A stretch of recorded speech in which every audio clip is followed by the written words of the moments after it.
The IMBD alternate title for this movie is An Unknown White Male. I don't know why I find that so comical.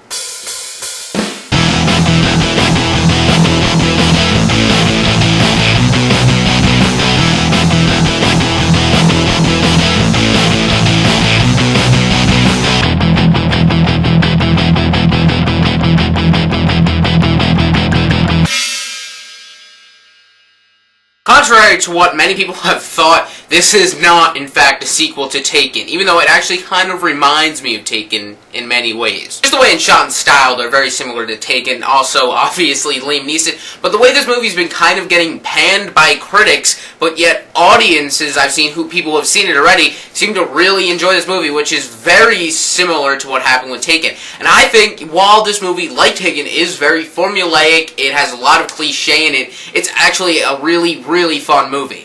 I think it just works best because the script, I mean, it's not all that great, but Liam Neeson just makes everything he's in works. He always puts so much effort, which is so great to see. In movies where you just see people not trying at all, he always just brings his A-game every time. He's just a fantastic actor. I really just adore the guy, and I give him so many props because this movie, yeah, it could have failed, but he carries the movie oh so well. And he's still capable of performing some awesome action scenes. I think the positively worst thing that happened for this movie was its ad campaign. Because it just ruined so much of the movie.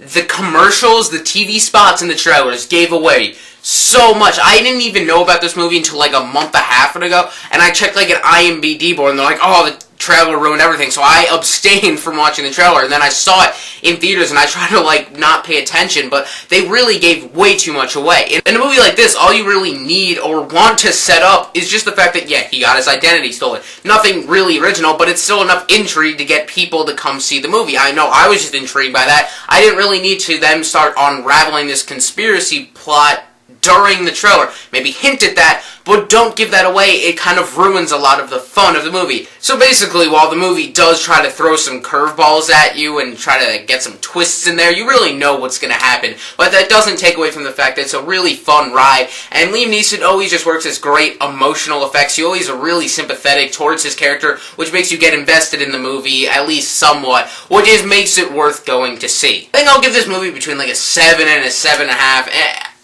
I think I'll give this movie between a 7 and a 7.5 because I'm very lenient towards movies in the early months of the year just because we don't get a lot of good, so I gotta be happy with what I have. So, yes, a decent movie, go check it out, enjoyable, fun time. I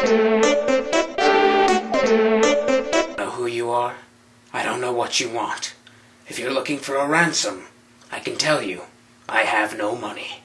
But what I do have are a very particular set of skills. Skills I have acquired over a very long career. Skills that make me a nightmare for people like you.